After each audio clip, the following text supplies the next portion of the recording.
আমি নাকি টাকা অপচয় করি। আচ্ছা বলেন তো, শখের জিনিস কিনতে টাকা প্রয়োজন না শখটা প্রয়োজন?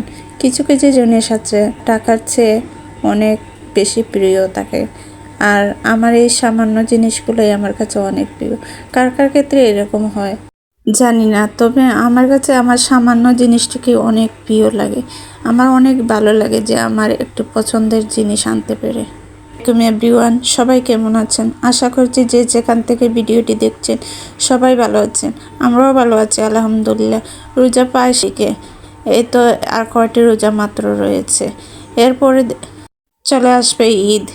ঈদের শপিং প্রায় শেষ করা হয়ে গেছে, আর সামান্য টুকিটাকি জিনিস এইগুলোও নিয়ে আসবো আজ। আচ্ছা বলেন তো, আপনারা কে কী শপিং করেছেন অবশ্যই কমেন্ট করে জানাবেন। এই তো আমি আমার একটু বাইর হয়েছিলাম, নিচে গিয়েছিলাম, তখন দেখি সবজি আলায়।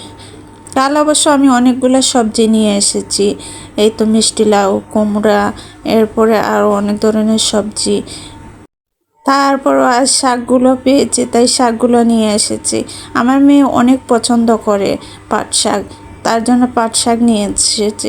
এরপর আমি নিয়েছি এই শাক। এই শাকগুলো জমিনে, কিন্তু আমার কাছে বেশ ভালো লাগে এই শাকগুলো। দেখেন কিভাবে।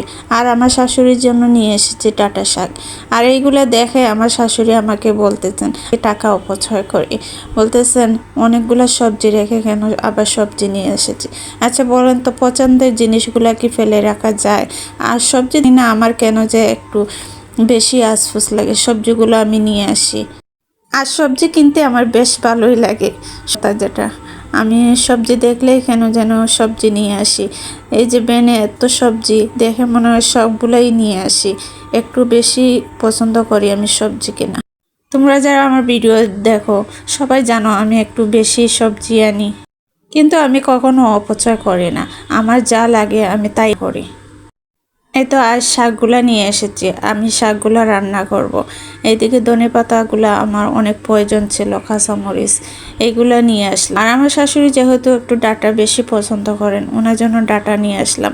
ওনার জন্য ডাঁটাটা আমি রান্না করে দেব। আর বললাম পাট শাক। এই যে পাট শাকের একটা সিজন এসেছে, আমার মেয়ে অনেক পছন্দ করে, প্রতিদিনই বলবে আম্মু পাট শাক নিয়ে এসো।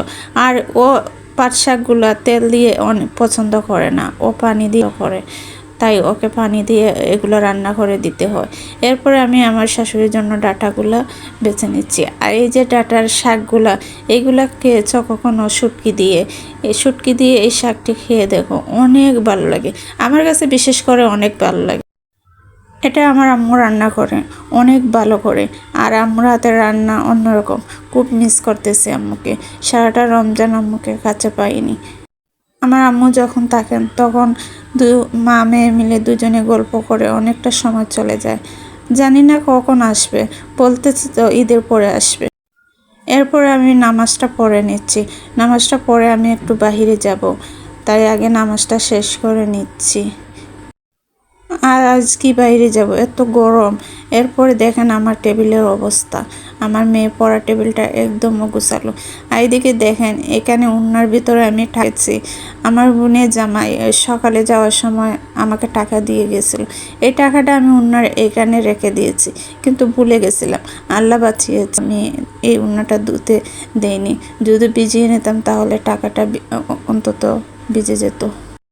টেবিলটা গুছিয়ে নিই। আমার মেয়ে যখন পড়তে বসে ওর সবগুলো জিনিস এখানে এনে রেখে দেয়। রাতে যেহেতু গুছানো হয় নাই, তাই এখন গুছিয়ে আমি আমার খাবার টেবিলটাও গুছিয়ে। খাবার টেবিলের অবস্থা একদম খারাপ। দেখেন বোতলে একদম পানি রাখা হয় নাই, সবগুলো অগোছালো রয়েছে। এগুলো আমি গুছিয়ে তারপর ধুয়ে নেব, বোতলটাতেও রেখে দেবো। আর টেবিলে অনেকটা পানি ফেলে দিয়েছিল আমার মেয়ে, এই পানিটা মুছে নিতে হবে। আগে আমি এগুলা গুছিয়ে নিই। আর শরীরটাও অনেক ক্লান্ত লাগতেছে, মনে হচ্ছে রোজা শেষ হয়ে যাচ্ছে আর শরীরটা একদম ক্লান্ত হয়ে যাচ্ছে। জানি না কেন এরকম হচ্ছে। কাল আমার অনেকটা শরীর খারাপ ছিল, ওনাকে ডাক্তার দেখানো হলো। আর রাতে যেহেতু ঘুমাতে পারি না, তাই শরীরটা আরও বেশি খারাপ লাগতেছে। ওনার অনেক শরীর খারাপ ছিল, ওনার প্রেশারটা লো হয়ে একদম সিক উঠে গেছিল। আমি অনেক ভয় পেয়েছি, যা আমি ভাবছি হয়তো উনি স্ট্রোক করে ফেললেন নাকি, আল্লাহ বাঁচিয়ে। কত দোয়া যে করেছে আল্লাহর কাছে, যেন আল্লাহ ওনাকে সুস্থ করে দেন। আল্লাহ ডাকটা শুনেছেন রমজান মাসে। এরপরে আমি বোতলে পানিটা রেখে বললাম না বাহিরে যাব, পানিটা জানি না ঠান্ডা হবে কিনা, আর এই গরমে ঠান্ডা পানি না হলে ইফতারে একটু ভালো লাগে না। এরপরে চলে আসলাম আমি আর আমার মেয়ে একটু বাইরে। দেখেন কি রোদ আছে, অনেক রোদ উঠছে এবং অনেক গরম। জানি না মার্কেটে কি করতে পারবো কিনা, আমার পারি না মার্কেটে বা বাইরে গেলে ভিডিও করতে, আমার যেন কেমন যেন খারাপ লাগে, মানুষ তাকিয়ে থাকে।